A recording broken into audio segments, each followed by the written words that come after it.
Yeah. And what were we talking about before all these technical issues came in? The Chosen. The Chosen. Around the Angel Studios. Angels. Yes. So they have Nini. I didn't know that the first season was on. Oh, sorry. Let me just eject something here. Eject all. There we go. Yeah, so The Chosen is now in season 3, if I'm not mistaken. If you go to Angel Studios, Angel Studios. You can watch.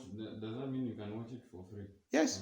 On the website. Yes, you can watch it for free, and if you have a bit of money, you can send them some $3 to make it available for other people.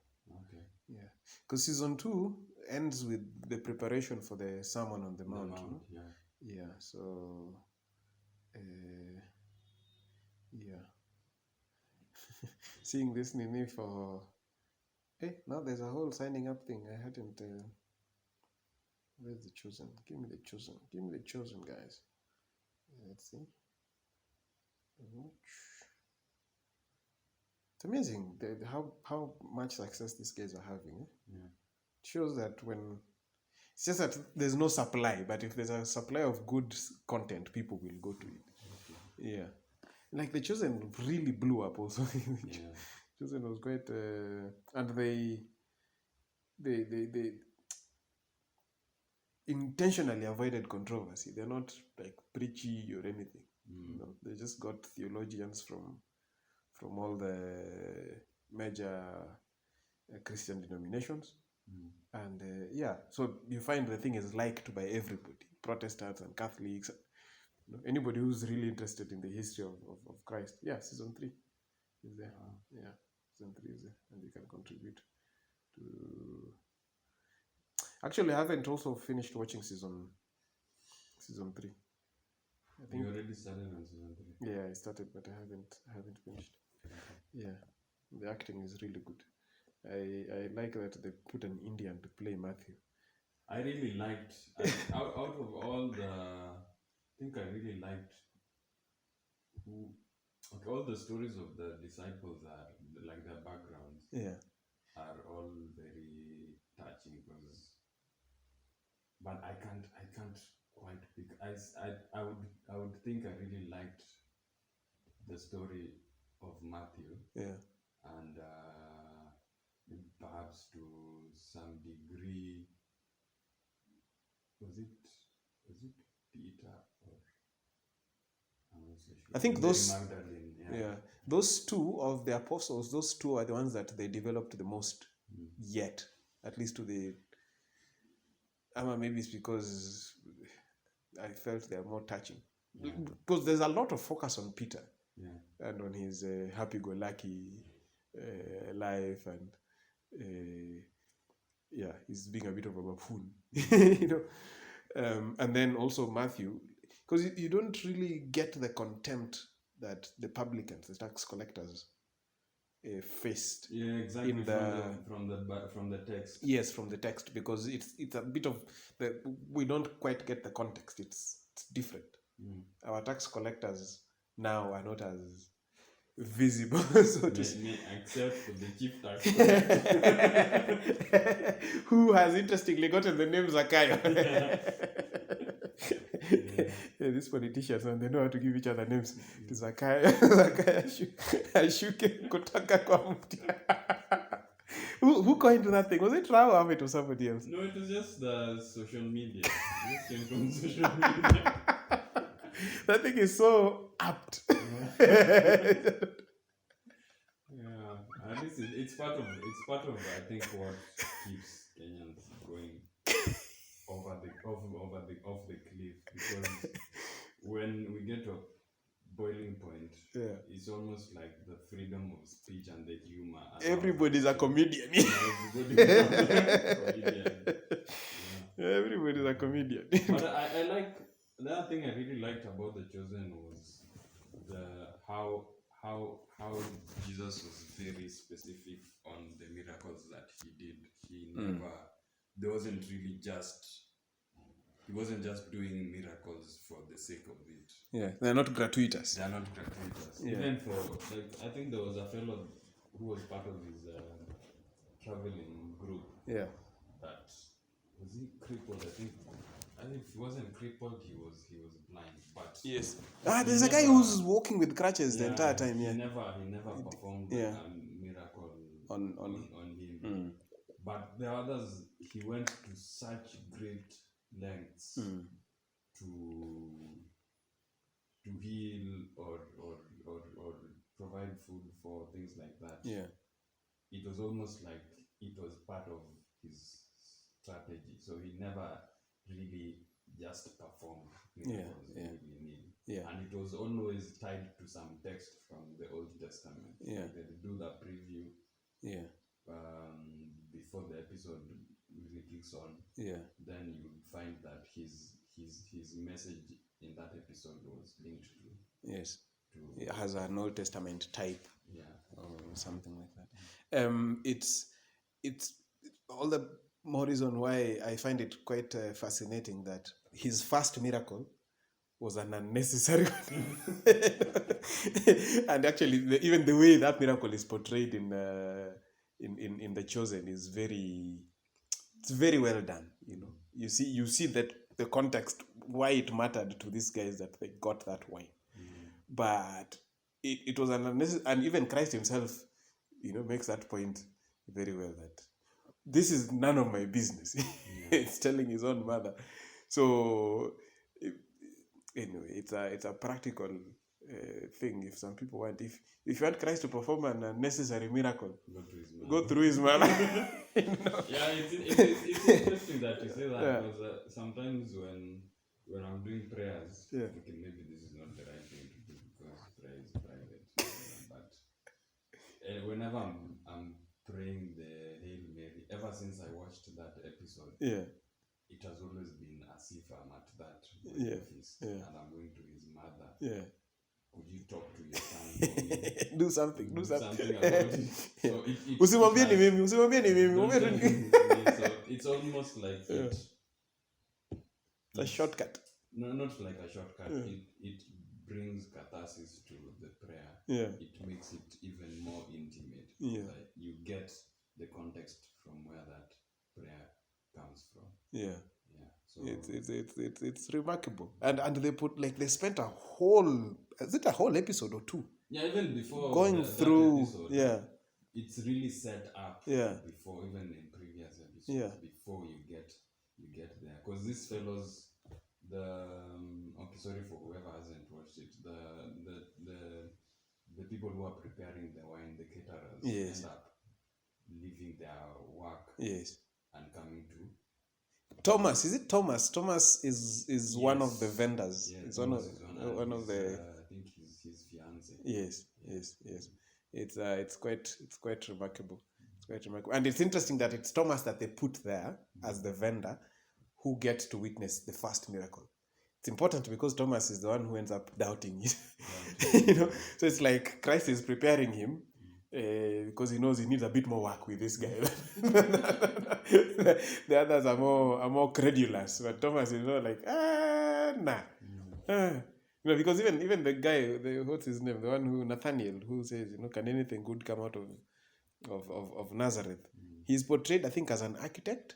And a study of somebody that makes a building and the building collapses, and he's questioning his vocation and all that, and he's sitting under that fig tree. And then his buddy Philip comes and gets him. Was it Philip who brought him? I think it was Philip or someone else. It was Philip. Yeah. And then he shows up, and it's immediate. Christ tells him one thing and he's like, you're the king of Israel. Thomas is like, how did this guy get this wine? I brought exact amount, like I was prepared. And then this guy came with his disciples and they drank all the wine.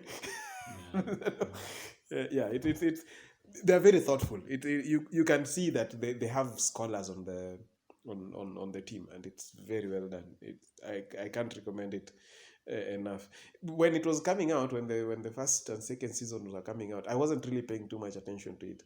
But then there's a priest who was talking about it all the time, and A priest from Uh, Kenya. yeah. So whenever I would be in a mass, he preached, or a meditation, he preached.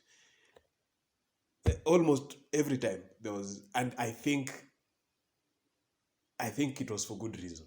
Yeah, it wasn't just an obsession. It's a like this thing is worth watching. It's absolutely worth watching. It's the first multi-episode series on the life of Christ. Yes, yeah, which is quite strange. It's strange because this is the central story of like modern civilization. Yeah. Even the Chinese now, this is the central story of. Yeah, because there's also been, I don't know if it's just me, but I've noticed there's a huge shift towards like predominantly Yeah. popular media focuses on things that are not really worthwhile. Yeah. It's rare for you to get content like this, especially nowadays. Yeah. Previously, in maybe like in the 20th century, you are more likely to get things like this. But things like focusing on the life of Christ are much rarer. Yeah. Nowadays, you are unlikely to get something of that sort. It's almost as if people are ashamed to acknowledge that this is the central story of our life, of our civilization. Yeah, they think that they've evolved beyond this. We no longer need this story. This story is it's a fairy tale. And yet the amazing thing is nobody has been able to dismiss his historical existence. Like no one. It's anyway. And to think that it's the story of a carpenter that underpins all of civilization. Yeah, it's ridiculous. So somebody who wasn't really, if you met him on the street, yeah, you wouldn't really strike you as anybody remarkable. Yeah. Until he starts speaking to you, because the story of Mary Magdalene was one that really touched me. I watched that episode. I was almost coming to a point where I wanted to repeat it. I did repeat it multiple times. Like you knew so many things about me. You must be the Lord. And then I think was it Nicodemus? Yeah, I'm getting literal chills right now. The same feeling. And her story ended up impacting Nicodemus so much that he started talking about him in like priestly circles, and it actually got him in trouble. In trouble, yeah. He tried to perform miracles on Mary Magdalene, who was in the story. She was possessed by a demon. By demons, yes. But he had never seen that kind of possession, the way she was possessed. Yes. And to hear that she had been completely healed. Yeah. And she had actually left her life, the life she was living in, and was completely, could barely. It was, yeah. So that was one. I think that is the one apart from the story of Matthew. Yeah. Is one that I completely sticks in my memory. Yeah. I mean that moment when Christ calls her Mary, because she had been living by another name. Even nobody knew her real name in the whole neighborhood, because she was possessed and she was like a prostitute or something. In the Bible it says that Christ removed 7 demons from her. And Mary Magdalene is conflated sometimes with Mary, the sister of Lazarus, but it's not. And it's also sometimes conflated with the woman who went into the house where Jesus was having at Simon the Pharisee's house. Yes. Because the story of Mary is not very well developed. What we do know is that she's called Mary of Magdala, which means clearly she comes from somewhere, this place called Magdala, and that she had 7 demons. And then Christ removed those demons from her, but we are not told the context of the miracle itself is not narrated. The exorcism is not narrated. What is narrated, what we're told is that Christ had done it. It's like a backstory, left there for people to develop whichever way they want, which this guy has developed very well. And then we find her later on at the Passion, where she's there at the crucifixion. She's at the foot of the cross. In fact, yesterday was a feast of Our Lady of Sorrows, which is a commemoration of the sorrow that Mary felt. Mary, the mother of Jesus. Sometimes when you tell me about these feast days, I get like, is it buyer's remorse? Because I forget to follow up on these things. Then it's like, why did I miss that? I could have spent my time better, maybe contemplating these things, and maybe I had an excuse to have 1 or 2 beers, or watch a movie with the old lady, things like that. What I do is I put all the feasts on my calendar, my phone's calendar, and then the night before it sends me a reminder at 9 p.m. Tomorrow is the feast of Our Lady of Sorrows. Anyway, the reason I bring it up is that there are 2 alternative gospels that were used at Mass yesterday. The one that the default one is of Mary at the foot of the cross after Jesus has been crucified. And it's narrated by John.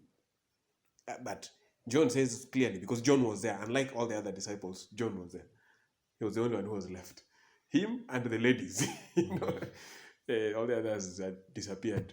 Thomas, whose story is very nicely told, as you said, was probably in some... I like thinking that he was in a bar somewhere drinking himself. Yeah. He couldn't make sense of... Like, he had finally started to come to believe, and then this guy dies. Like, what the hell? You almost got me. So he says that at the foot of the cross was Mary, the mother of Jesus, and Mary Magdalene. And Mary, the sister of the mother of Jesus, and I think the other ladies as well, like Salome, and there was somebody from the household of Herod himself. Oh, and here's an interesting point. I'm going to bring it up about the non-gratuitousness of Christ's miracles, except that first one. So Mary Magdalene is there, and then she's the first one that we are told to have seen Christ after his resurrection. Like the first disciple. I mean, church tradition holds that the Blessed Virgin was the first one, because she's the one who really kept the faith. She's the only one who was sure that Christ was going to resurrect. All the others had lost hope. So it stands to reason that he would appear to his mother first. But the one that is narrated in the gospel is Mary Magdalene. Like, she's the one who goes with the other women to anoint the body on Sunday morning, and they find the tomb is open. In fact, as they are going there, it said they were wondering who would open the tomb for them. They go there, they find the place is open, and the body of Jesus is not there. Do you think it was they went there, the Spirit perhaps spoke to them and they just left, not knowing how they were going to anoint the body, because obviously there was a rock there. None of them was going to be able to push it. But they went anyway. They were hoping somehow that there would be a man there or something, because you see, what you see with these women is they're very devoted to Christ. Like, very devoted. It's a thing that this also can be very developed at this point. I often bring it up when people talk about the misogyny of the church. There's no such thing, man. Like, Christ had devoted, like, the women were more devoted to him than the men. So if he had wanted that, I think you still see that even in modern day. Yeah. Like, Mike normally says that the ladies' centers are much more organized.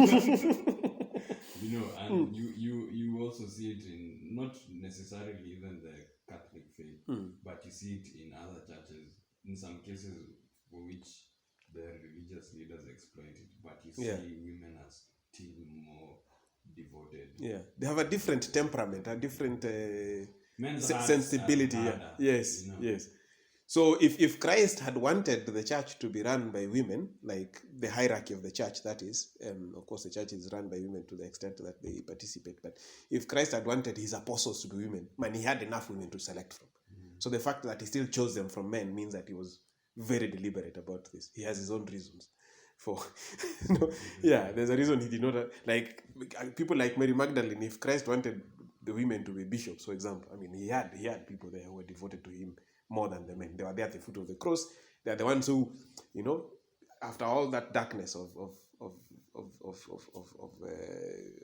his passion and death, they're the ones who wake up on Sunday morning, like first thing, immediately they pass the what that weekend of theirs, what's of the Jews, what's it called?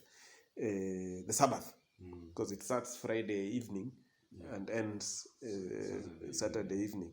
So then the next time you can do anything is Sunday. So they wake up early Sunday morning, like the first thing they do after the Sabbath is over is to look for ointment and oils. I don't even know, maybe they even bought them the day before, which I don't know how they would have gotten because nobody else was working. And they ran to the tomb. And they don't even think of that rock as an obstacle. As they're going there, they're wondering now, how are we going to do it? But that does not stop them, that does not stop them. So it's their love. Of course, the Holy Spirit is involved. But I think also the sensibility of women and the fact that these people were really, really, really devoted to Christ. So they go and they find the tomb is open. Oh, shoot. Then they peep in and there's no body. Now all the other women go back. But Mary stays weeping there. And then Christ appears to her. So it's remarkable.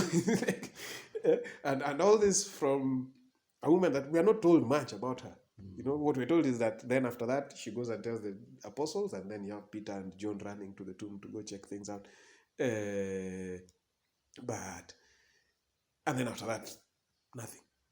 There's a church in southern France, I think, where there's a statue of Mary Magdalene in tattered clothes. It said that that's where she died. Like after that, she just devoted herself to prayer and withered away in prayer. Was it 2-3 years ago, actually, the Pope Francis made the Feast of Mary Magdalene an actual feast for the universal church. Okay? This is another thing that can be developed in a whole different line, how feasts are usually promulgated. So some places used to celebrate it. So for example, if you have a church named St. Mary Magdalene, then that's a feast for that church. But then for the whole church, for it to be made a feast for the whole church, it's so it's actually a feast B, which is just one feast lower than the A's, which are solemnities. Which is the same as the feasts of most of the apostles. Some apostles actually feast C's. Anyway, the reason there's a line. The lady who was from Herod's household. She was the wife of somebody called Chusa, I think. I forget her name though. Who was one of the people who used to take care of Christ. Which is interesting because Christ had a beef with Herod.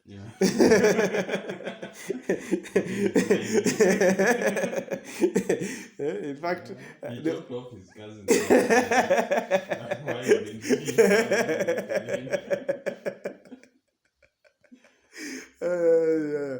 So he there's this point during the Passion of Christ after his arrest on Friday morning, when Pilate doesn't want to deal with the issue, and he finds out that Jesus is a subject of Herod. So he sends Jesus to Herod. Now, interestingly, when Pilate was speaking to Jesus, Jesus was mostly silent, but at least he was speaking. He would respond to some questions and give Pilate some things. When he goes to Herod, not a word. And this is portrayed very well in that movie, The Passion, where he goes and he says not a single thing. And part of the reason, some people say that the reason why he was doing this is because Herod didn't deserve anything. Him, you can see even in the way he treated John the Baptist, he was fascinated by John the Baptist, but for him it was just for fun. He didn't have reverence for the divine. He thought of John the Baptist more as a toy than as a messenger of God. So but even this Herod was imposed on the Jews by the Romans. Was he? I don't know. I think so. I think so. Yes. Yes. I think so. He didn't come by. I think was he imposed by Tiberius or somebody else? Yeah. Tiberius was the emperor when Jesus was born. Yes. He was No. Sorry. Augustus was the emperor when Jesus was born. Augustus. How many emperors did Jesus go through by that time? 2. Yes. So it was Augustus and He- Tiberius. yes, because you have Julius Caesar, then Caesar dies, and his cousin, sorry, not his cousin, his nephew, Augustus, comes in. And I think it is in the second year of Augustus's reign that Jesus is born. And then he shows up, like his public life begins within the reign of Tiberius. Yeah, so he dies under Tiberius. Okay. Yeah. I mean, it's more likely that he would have died, But since he was born under Augustus, it means that Augustus was the one who imposed Herod, because Herod tried to kill him. But not this other Herod. Okay. Not the Herod who killed John the Baptist. This was, I think, his son. Yeah, because the first one was Herod the Tetrarch. Tetrarch means, I think he had three regions. Okay, Galilee and interesting, because Jerusalem is within Judea, and Judea was run by Pilate. Maybe at the time of Jesus' birth, Pilate was not the one running it. Judea was still under Herod, because Herod had the ability to send soldiers to kill children in Bethlehem, and Bethlehem is right next to Jerusalem. Yeah, because it's Nazareth that's in Galilee. And then, so he had that, and he had another one and a third one. So he had Galilee, Judea, and a third region, I think Syria or something. Did during Augustus' reign, were they still crucifying people? Because my perception of Tiberius is maybe I'm being a bit too harsh on him, but he was not the nicest. Most of those emperors were not nice guys. To rule the most powerful empire in the world at that time, I think you have to be a bit of a ruthless man. Yeah, they had crucifixion from the time of Julius Caesar. Who was that slave who led a revolt? Spartacus. Was it called Spartacus? Yeah. And against whom did he revolt? Was it the time of Julius Caesar? It was later. I don't know. Let's see. Yeah, and they were crucified. Yeah. Along the main highway going into Rome, for kilometers upon kilometers, you'll be going into Rome and you just had people crucified on the side. 71 BC is when he died. So 71 BC. This is in the time of the Republic. My goodness. Yeah. Because if they were crucified, then this was from the time of the Republic. These guys had 6,000 survivors of the revolt captured by the legions of Crassus were crucified, lining the Appian Way from Rome to Capua. 6,000. They crucified 6,000 Yeah, Rome was quite something. Yeah, so Christ dies under Tiberius. So this idea of Herod just thinking of, because when in that movie, in the movie the Passion of the Christ, they try to give this explanation that Herod was asking for miracles.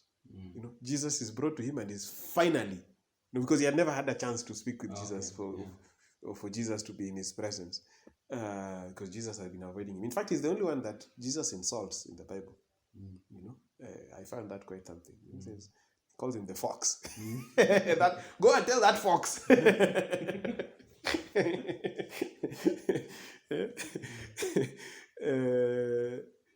So when he finally has the chance to be in the presence of Jesus, instead of him listening or being a bit more gracious, starts asking for miracles.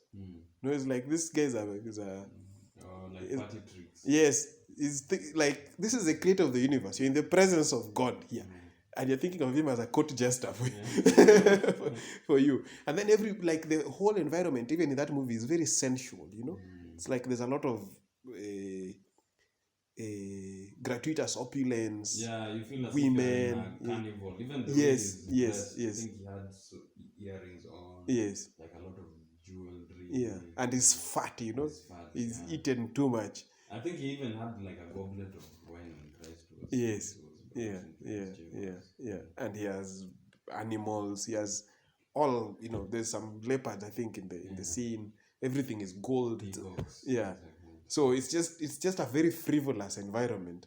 And then you expect Christ, you know, the most dignified person in the room to you know, to humor you. So Christ shuts the fuck up and just looks at him and looks at him. And him, because he can't perceive any depth here, he thinks that Christ is a mad person. You know, it's like, is this Send him back. is this yeah is this the person I've been hearing so many things about? Christ doesn't defend himself, doesn't even keeps quiet the entire time. And you see, you get a sense of why they portrayed him that way, because Herod is the same guy who killed John the Baptist because a girl had danced in his presence. Yes. You know, there's some code there. You know, it's not just that, you know, she danced and she pleased Herod, and and she's the daughter of the woman Herod has stolen from his own brother. And you can see that he's sexually attracted to this woman as her daughter as well. You know, he's a twisted mind. He has no capacity to see things beyond. And I think there's a play by, what's the name of this guy? Play by this British he's not really a playwright, but he's done this book called the story of this fellow who gets this painting done of him, like a very young man who's good looking. Somebody does a painting of him, then the painting starts to age. Is this Dorian Gray? Dorian Gray. Dorian Gray. Yeah. So the same writer, I forget the name. I don't know if this name is a good name. Good thing is we have a computer now. We don't have our own guy to look these things up, but we can. Oscar Wilde. Oscar Wilde. Yeah. Now Oscar Wilde has done a play called Salome. Salome is set within that scene where Herod asks the lady dances for him, and then she asks for anything I want. So it's over dramatized, the sensual nature of that setting. But when you read the poem, then you get how deep based the what do you call the place where a king stays? The palace. How deep based it is, because there are a lot of things that go on there that you would. I'm surprised somebody like Oscar Wilde would depict such a scene with that would you know, at the same time it's amusing because it's literature, but at the same time it offends your moral sensibility. So it's like this idea that Christ does not perform gratuitous miracles. He's not a, what's the term? He's not a magician. You know, it's not a magician. This is serious stuff. You know, this is serious stuff. All the more remarkable that his very first miracle was coaxed out of him. You know, and he wasn't even begged. He was just told, "These guys have no wine." Not even do something about it. No. They have no wine. You know, even the other guy, the people who would beg him to do miracles, you know, they would make it explicit, you know, that we want you to do this for us. Okay, you have the ruler of the synagogue, Jairus, you know, who sends a word, you know, that his daughter is dying. Please come and lay your hand on her. Like, they are specific. Here, his mother just says, "These guys have no wine. If you want to go buy some more, I have do that information what you want." This really now puts some things into perspective. Yeah. One, do you think this is the same way? Of course, Christ is divine, but do you think the fact that he never does? Of course, there are times he does gratuitous miracles. Yeah. But do you feel as if he was trying to send us a message that this is how the divine will works? Yeah. Even with prayer, it is not automatic, that it is only going to be done according to the will of God. Yes. And what is the other thing I wanted to ask? then even with the miracles, it's rarely done in a straightforward way, like he just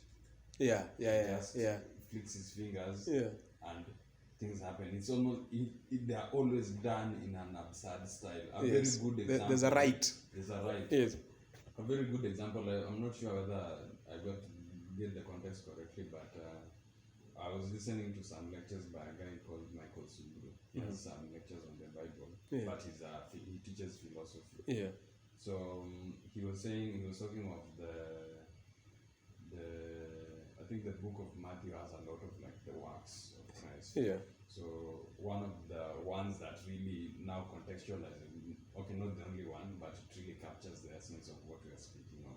Yeah. The absurd nature of how the miracles are done. Yeah. So Christ meets the Peter and his Simon and his brother. Yeah. And he tells them to cast out the net during the day. Yeah. You know. Yeah. And they've just come back from fishing at night and they've not caught anything. And they are fishermen and he is not a fisherman. Yes, not a fisherman. Then he casts out the net. Yeah. He tells them cast out the net there. Yeah. And they're like, dude, are you really in your wits, or is something wrong with it? Then they catch at least in the depiction in the Chosen, they catch so much fish that they are able to pay off Peter's debts, because Peter was heavily indebted at the time, and they had to call an adjoining boat. Those same fellows, I don't know, John and James, and their father have to bring their boat to catch because their boat was now capsizing from the weight of the fish. Another example which I found to be very funny is of the blind man. Yes, that's the funniest one. He spits. It makes no sense. He spits on the ground, then takes the mixed clay and wipes. It makes and puts it on the guy's eyes. It's almost disgusting. It's almost like he's having fun with it. So I find it to be very strange, but to some extent, I've come to. Maybe I'm going to let you answer it, but before you even go there, I'm just going to give my own experience. Yeah. Sometimes, even I can't really answer that, but I have some thoughts. Yeah. Sometimes I find when prayers are answered, prayers tend to be answered in the most absurd of because until you start really thinking your life, why did it have to be this way, sort of roundabout way? Yes, I asked for this, but then even Peter himself, when he wanted to get a catch of fish, he did not ask for like a net breaking catch. He probably never imagined that he was going to get that kind of. Nobody gets those kinds of catch. So it's almost like God goes about it in a way that he goes a roundabout way, then he also gives you more than you asked. You asked. And then it's in us like in that case, he's giving him so much so that this guy can realize that there's more that's demanded of you also. So you see the way you've caught a lot of fish, now you're going to catch a lot of men. Like what? It's what was coming to my mind, especially in the case of this blind man who is healed by means of spittle mixed with soil, becomes mad, is sacraments. Like that's what keeps coming to my mind. Like God could do these things directly. Like he didn't even need to become man. Like all this drama is unnecessary. The whole thing of the history of salvation, him prophesying from the very beginning, that the snake is now an enemy forever, and the woman has an enmity with the snake, and that's like he's prophesying this thing that's gonna happen at the very end of that history, where now we begin the new chapter. the son of the woman, stepping on the head of the serpent. None of that needed to happen from that point on, and then we have Kina Noah, then like Abraham. Like, it's a long story. Yeah. And it's almost like it's much ado about nothing. Like, all you wanted to do was to forgive the original sin. Then just say you forgive it. You're God. You're the creator of the universe. You can you can just snap your finger and do it. But he doesn't. Which means that there's a divine logic here that maybe this is the best way to do it for human beings, because we human beings proceed to knowledge through things that we can touch and see. He So also does a similar thing with creation. You notice that everything else he creates, he just speaks it and it happens. And it's still good. Yeah. But when it comes to human beings, yeah, he gets his hands dirty. Yes. And goes through all these things. I mean, it's an elaborate process. He plants a garden. It's like for human beings, we're a bit special to him in that sense, because if it's, often when people like non-Catholics, for example, parody, I think the sacrament they have the most trouble with is confession. This thing that you go and and you kneel down and you tell your sins to a man. First of all, that's not what you're doing, but yes, it is. Visually, it is what you're doing. But that's precisely because it's very hard for you to know that somebody has forgiven you unless he tells you that he has forgiven you. Like, you could be repentant, yes, and you could even be perfectly repentant, and God will forgive because it's in his nature to forgive. But your own self, how do you have the certainty that God has forgiven? He institutes a sacrament, where you do an actual physical activity.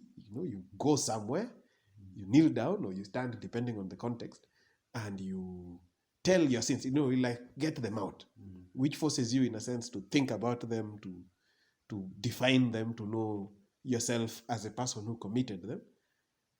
And then this guy says words that Christ has given him to say, and he assures you, that these ones are now done, okay? Like, there's no doubt here now. There's no question. Okay, the deed is done. Blank slate, start again. Okay, hopefully don't commit any new sins, but like those ones, you have the certainty. If you did the sacrament the proper way, even if the priest himself is a sinner, which he is, even if he's in the state of sin at that moment, the sacrament is valid because he has the faculties to perform. So it's like Christ didn't have to tell the apostles to forgive people's sins. He didn't have to. And yet he does. He didn't have to tell them to baptize you. Like, you could have just told guys, just tell people that now they're Christians, and then they become Christians. Yeah, nobody will believe it. Yeah. But he says, no. They'll go make disciples of all nations. How? By baptizing them. Have a ceremony. Bring people, have some water. It's a messy thing, like pouring water on people, So, and you see there's an event that a human being experiences, and then you can say specifically when you became a Christian.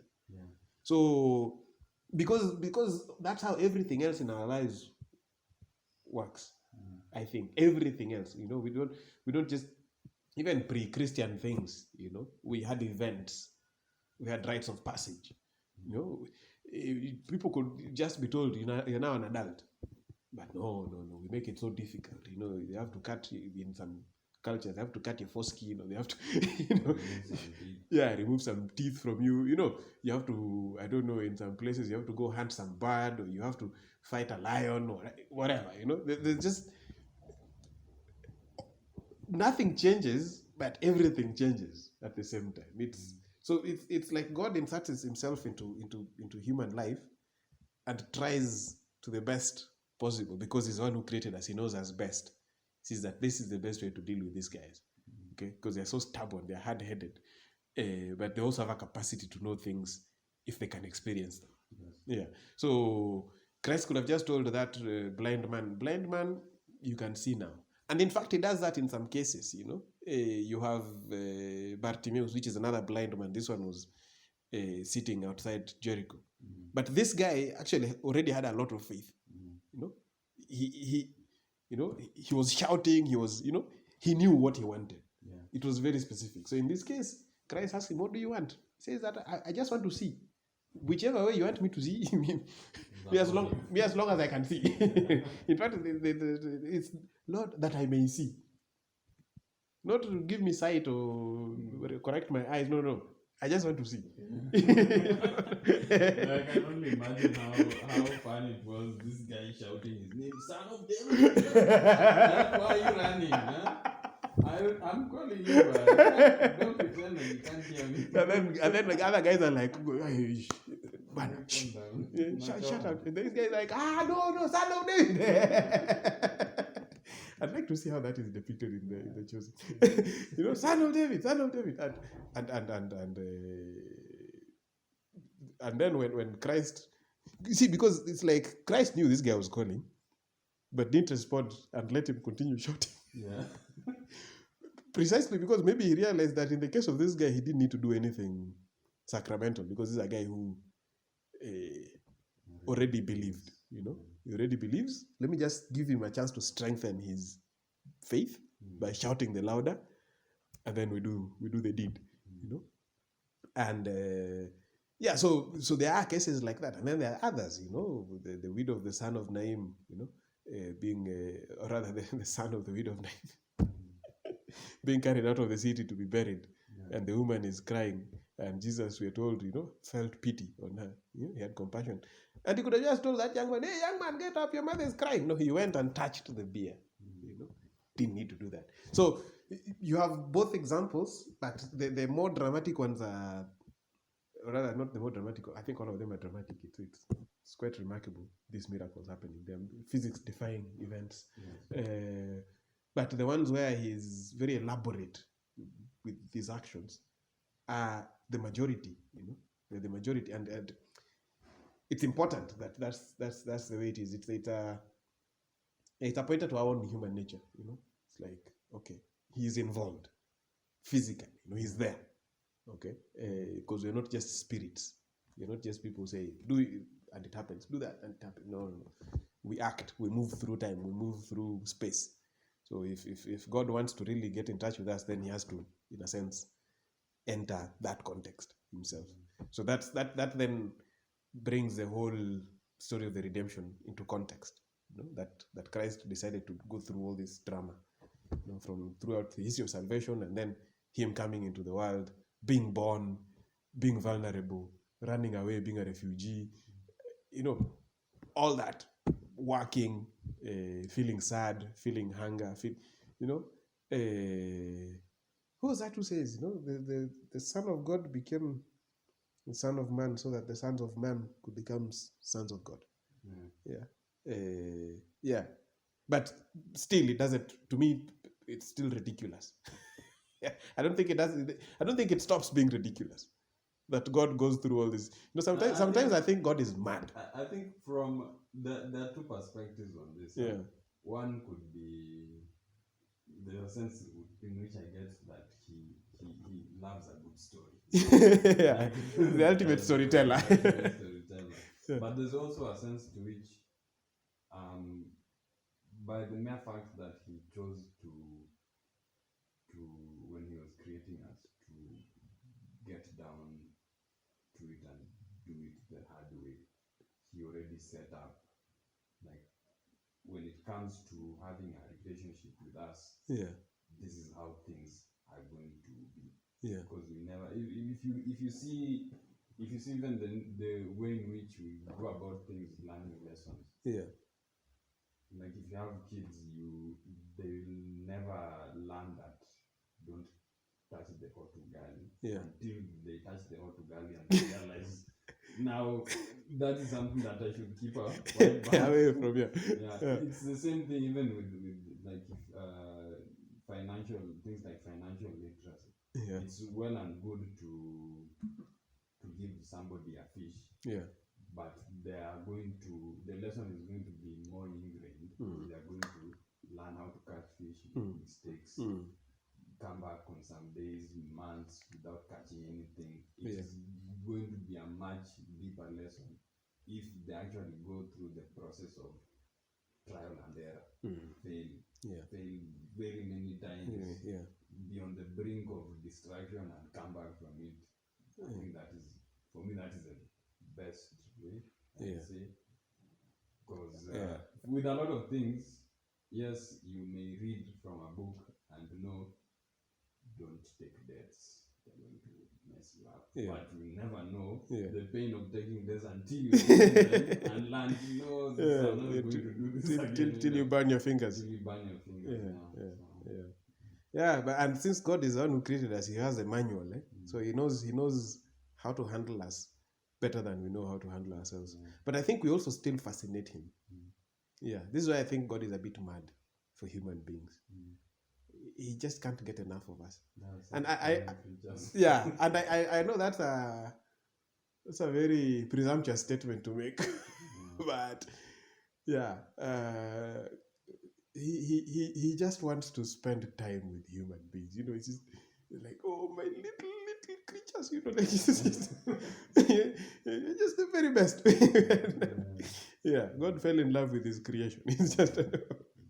Or maybe He created us. This is a ridiculous statement to make. Maybe He was lonely and He was like, man, these angels are not too much fun. They're not too much. I think they are not really going to present a challenge for him, relationship wise, because they, I know I could be wrong, but He did not endow them with free will. Angels. Yes. No, angels have free will. It's just that they also have perfect knowledge, so they make their decisions in an instant. Maybe so it's not through time. They don't have this experience of going to God, falling again, going to God, falling again. That drama is not in their lives. Them is instant. Because they come with the ability to grasp things. They don't have to go through this winding path through to get knowledge. As we have to, when you're born, you take like 6 years before you can even start to gather any knowledge through your senses. Just developing, then you come to know things of an. Our story is different from theirs. Theirs is created and I know I hate God. I'm out. And that's it. So it's, I don't know. Maybe here we are. At least I am speaking out of my ass here, so nobody should go and burn me at the stake for heresy. But the way I think about God sometimes is that he's mad about human beings, and it's really unfortunate, therefore, that we don't correspond as much as we can to that love. I mean, even in my own case, there's just all the more reason why we should try to be good human beings. Because I mean, if the creator of the universe appreciates us so much, even when sometimes I find it to be very strange. There are times when you go into prayer and you ask for certain things, and you're like, this guy is not going to answer my the way I've been moving recently, I've been moving mad. But then, especially when you're in a position, I'm not encouraging anybody to be sinful because God is going to answer your prayer, or especially because you're a sinner. But I strangely enough, those are the moments when it's like, he's merciful, he's being very gracious with you. It's like the story of the thief who's crucified next to Christ. Like, not just that thief, like every single person who gets a miracle from Christ. I mean, in the case of them, it's like all of them, and he scandalizes people with these things of his. I mean, like that woman who was caught in the act of, like caught. There was no doubt. This guy has grabbed her in the act.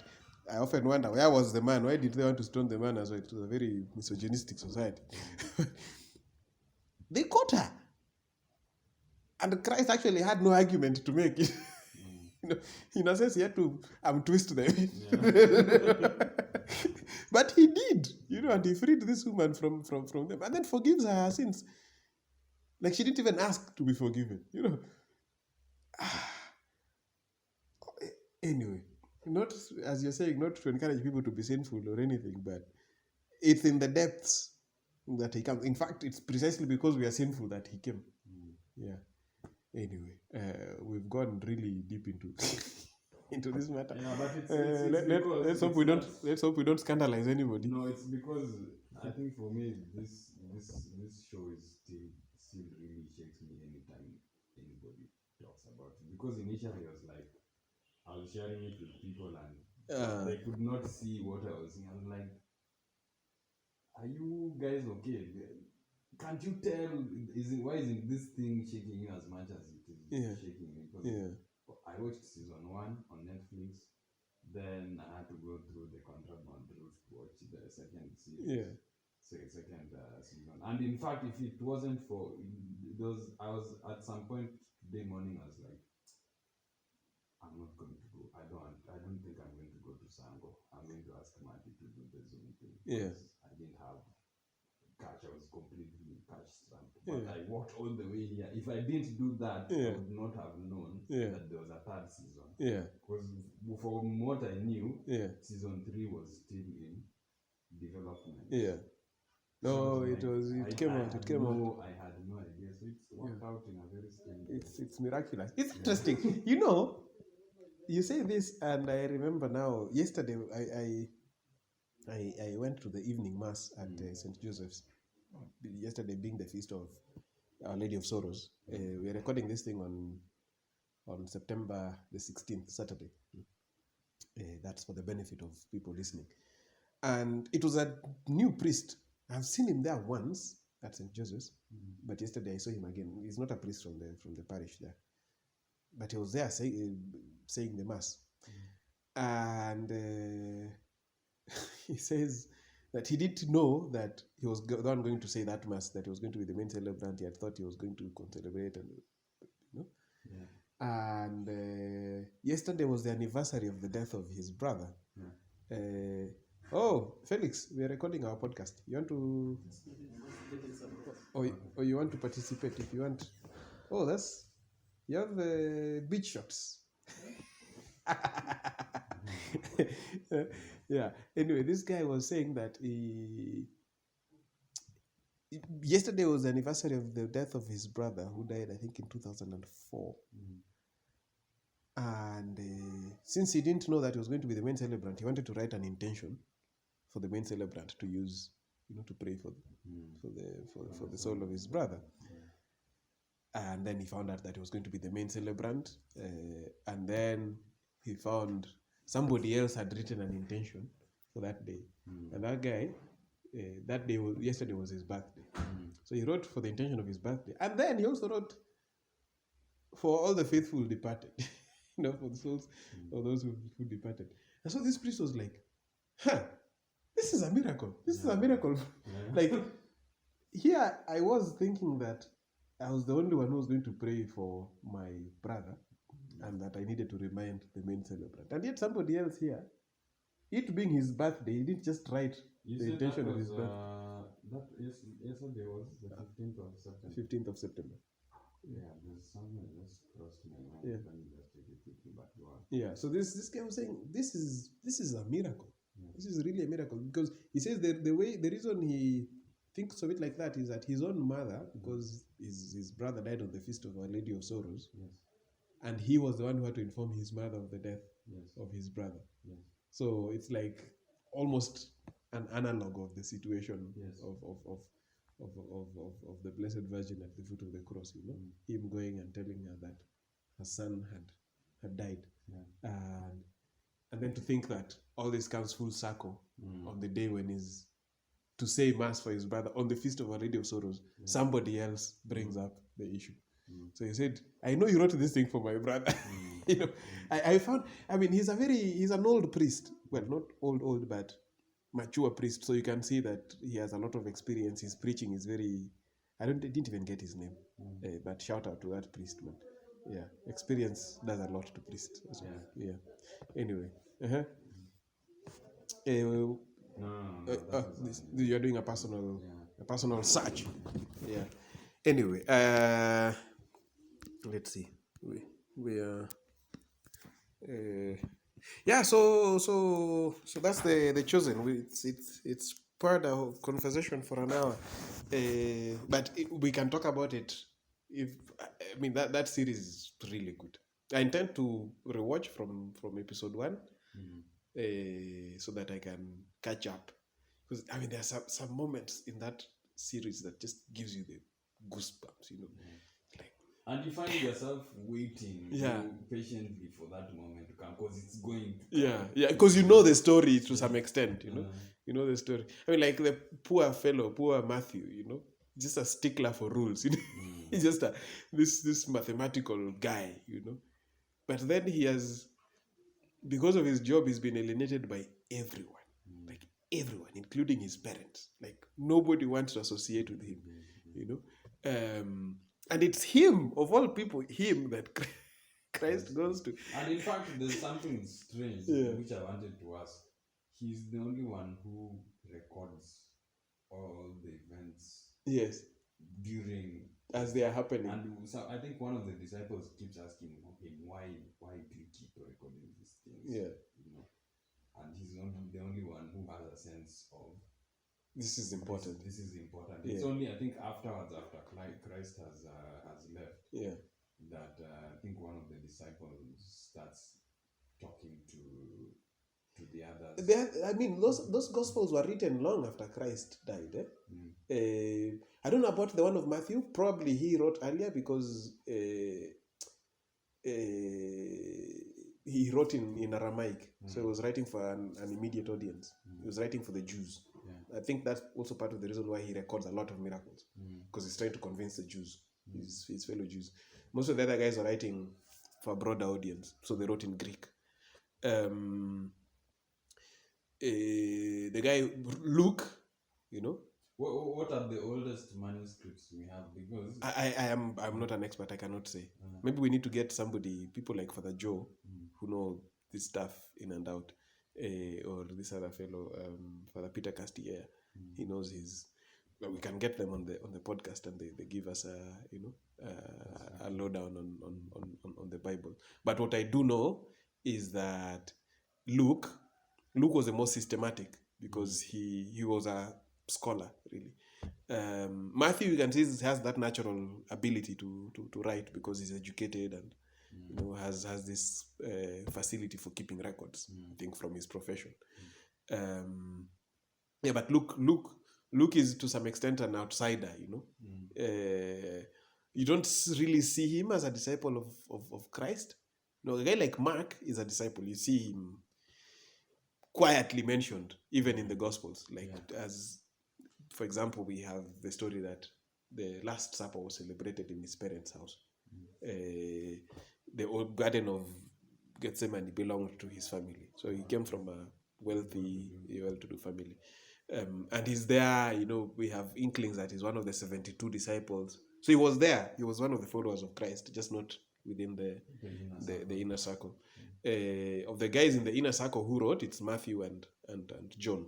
And John wrote way later. Like John wrote probably 50, 60 years after Christ had died. That's why his gospel is also a little weird.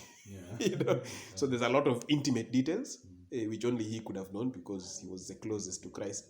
But then also it's not systematic. It's a very theological book. Is it the one they call what is the name for this? A synoptic. No, not synoptic. Like this end time things. Eschatological. Yes. Eschatological. Yeah. He was writing it, I think, around the same time as Revelation, or even after. Yeah. He wrote it and his letters. These were written way, way later. So of the guys who are with Christ, only Matthew wrote earlier. Anyway, where was I going with this? Oh, Matthew recording. So it's interesting that in the series, they have him sitting on the side, and then they have him actually helping Christ to write the Sermon on the Mount. It's amazing. Which makes sense. Christ had these talents among his disciples. Why would he not use them, even though they wouldn't understand anything? Well, I'm sure they understood a few things, anything they were writing. And I think part of the reason why they have him helping Christ write this is that his Sermon on the Mount, his version of the Sermon on the Mount, is the most extensive one. Yeah. Yes. So I think Luke also has the Sermon on the Mount, but him, because his gospel is systematic, because he did interviews. He was doing secondhand. Yeah, he interviews. So he has some details, for example, from the Virgin Mary that other people don't have, because he interviewed her quite extensively, and he interviewed other people. So he was like a reporter, doing a story for the New York Times, you know, in the aftermath of the events. Matthew experienced them and wrote them, and and wrote them in naturally. So like the words as Christ was speaking them in the language that Christ spoke them. Yeah.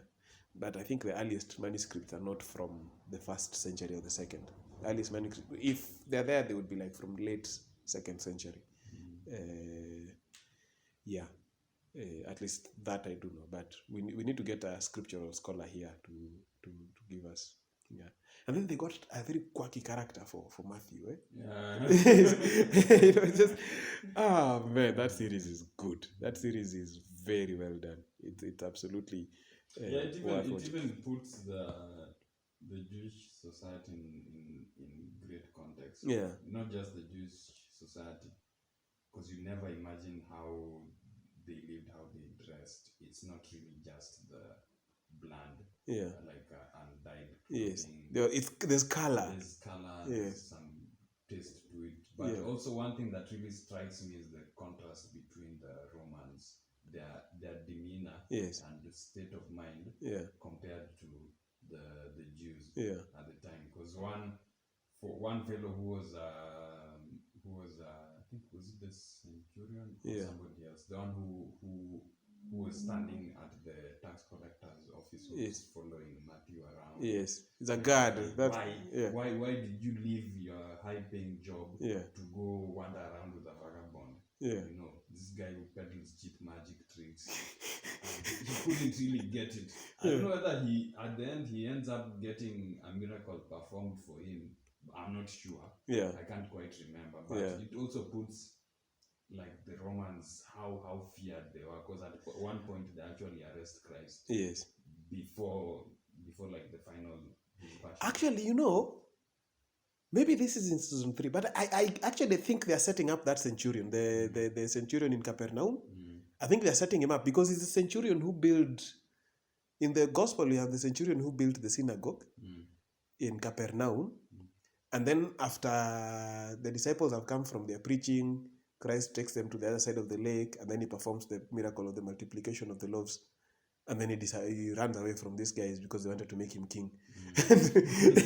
And then they look for him the next day in Capernaum, and he does that sermon where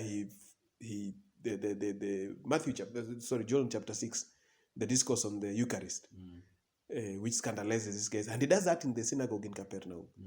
And then later on, you have this centurion reaching out to Christ and asking him to come and heal one of his servants. And we have that nice phrase that we use up to now in the Mass, I am not worthy that you should come under my roof. Just say it wherever you are, say it, and let my servant be healed. So we change that second part, But I think they're setting that centurion up for that. I sort of got that sense because he is not disposed to the same way of thinking like the others. There's I think it's a governor, one of the governors who tries to get Peter arrested at one point and even summons Christ to his office at one point. And he's like, you are an interesting fellow, but stop performing the miracles. And this centurion is actually there in the No, sorry. That fellow who's telling Christ. The guy. Yeah, that is the centurion. Okay. That is the centurion.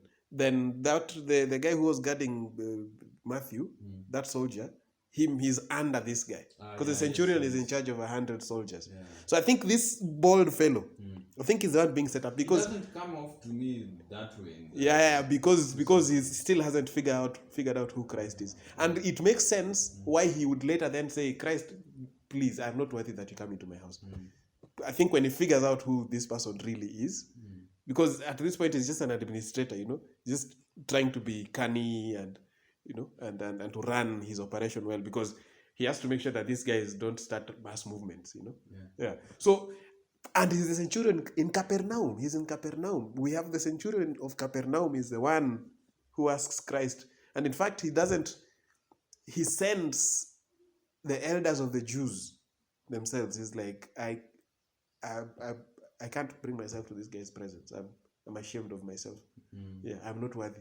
So I think they're setting him up. That soldier also probably is being set up for something else. For something.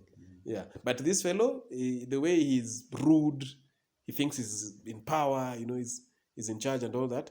But you can see that his intentions are in the right place. He's just trying to keep things cool. Yeah.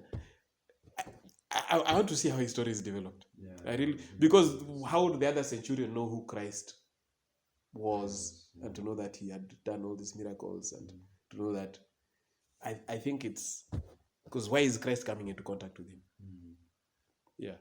That's story from Anton Chekhov. You don't put a gun on the wall in Act 1 and not use it in Act 2. Yeah. I think this is a centurion. I want to see how it's developed, but I think it's him. Actually, I hadn't thought of it until now. Yeah. It's really start to do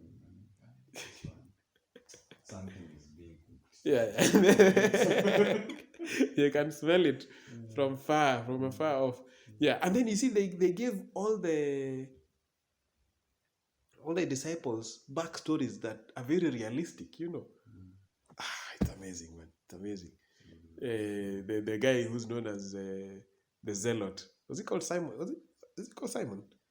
Yeah, the fellow who was part of the Zealots, yeah, to overturn the Roman establishment. Yes. Yeah. Christ actually takes his dagger and throws it in the lake. Yeah. The river. Yeah. Yeah. Oh, what's his name? I think we have him as somebody the Zealot. I think Simon the Zealot. Because the Zealots were people with zeal. I think, was he the one who died in India? No, that was Thomas. That was Thomas. Thomas is the one who died in India. Okay. Yeah. Simon the Zealot. Yeah, it's him. Yeah, Simon the Canaanite, Simon the Canaanite. Yeah, that's the fellow. What's the name he's given in he's canonized, right? Yeah, he's Saint Simon. Where did he die? One of the most obscure among the apostles of Jesus. A few pseudo-epigraphical writings were connected to him, but Jerome does not include him in the Viris Illustribus of the Illustrious Men, I think. The Viris Illustribus means, Illustrious Men, written between 392 and 393 AD. Let's see, where does it say? I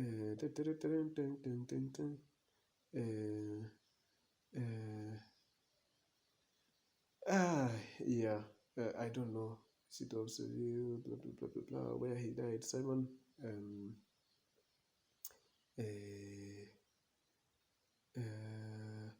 I can't see where he died. Because I remember reading that after I watched that episode. I remember reading it, and for some reason it stuck to my mind that he died or some strange. They say the place of death is disputed, and they don't give a. This is Wikipedia. They don't give a.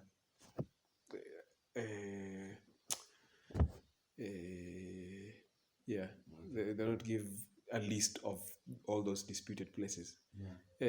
But they say the relics are claimed by multiple places, including St. Peter's Basilica. What I do know is Thomas is the one who is claimed by the Indians.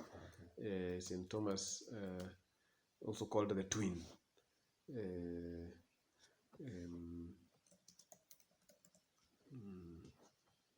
St. Thomas the Apostle.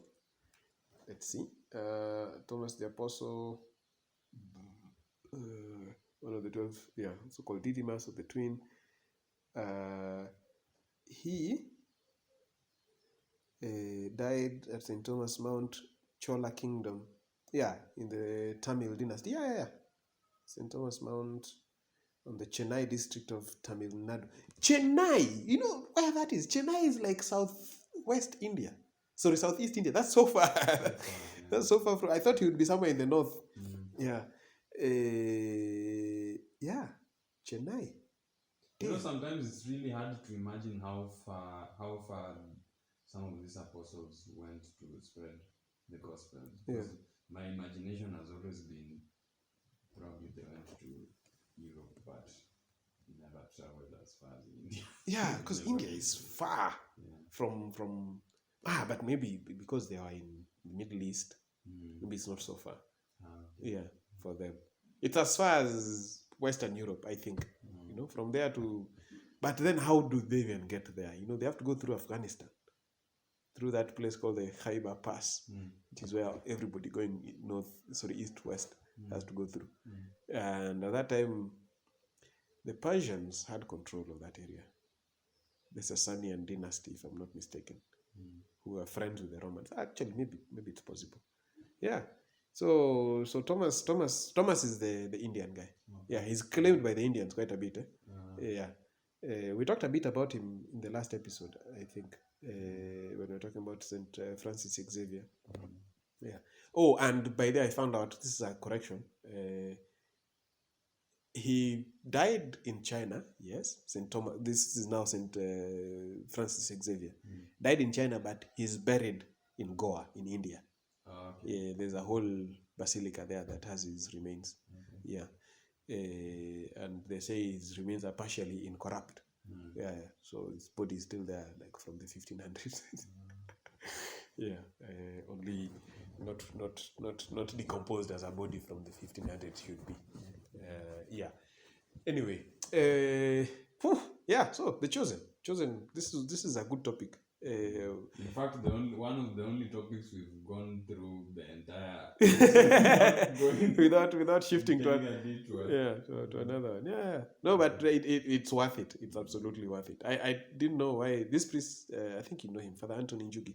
Yes. Yeah, he was the one who kept talking about it, and then I was like, okay, maybe I need to check this thing out. And I did, and I then looked him up. I looked for him and I thanked him. I told him, dude, keep preaching that thing. I just, it's worth it. It's absolutely worth talking so much about. Yeah. Who owns this Angel Studios? It's a bunch of Christians. Yeah. Yeah. And the amazing thing is they made this thing free.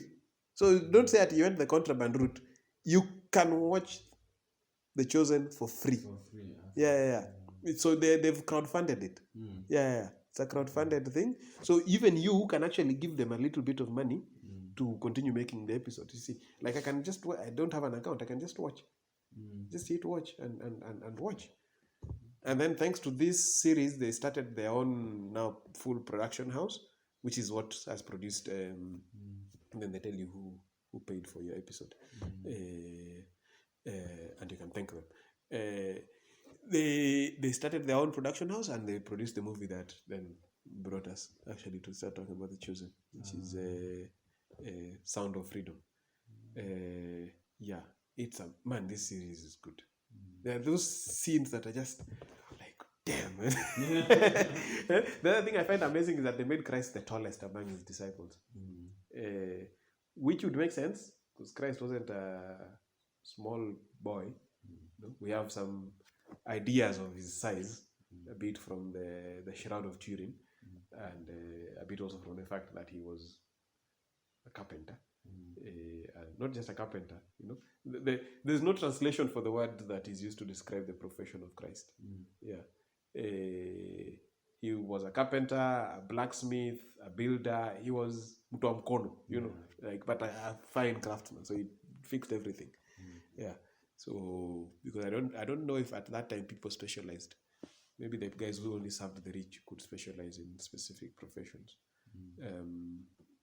Yeah, but he was a big buff guy. Yeah. Anyway, it's worth watching. I think we should end this episode to this point. One of the longer ones. I'll look. No, actually, it's not that long. It's 1 hour 20 minutes. I'll look for if we can get one of these priests who studied scripture. They're not that many because to properly study scripture you need to study Greek and Hebrew. And there are only a few guys who do that. So We could look for one of them maybe for the next episode. Yes. I'll let you know by tomorrow. Yeah, and then we bring them in, So and we ask them stories, questions about the chosen. Maybe even Father Anthony. I don't know what his theology degree was in, but anyway, he might be also worth getting. Okay. Yeah. All right. This was very good. Nobody should take our opinions as definitive. On this matter, I think I would rather not teach anybody. You know, when I talk about God being a little mad, that's just my opinion, guys. So don't. It's beneficial to me, and maybe it will be to somebody else. But I'm speaking as an amateur here, completely an amateur. Anyway, okay, sawa.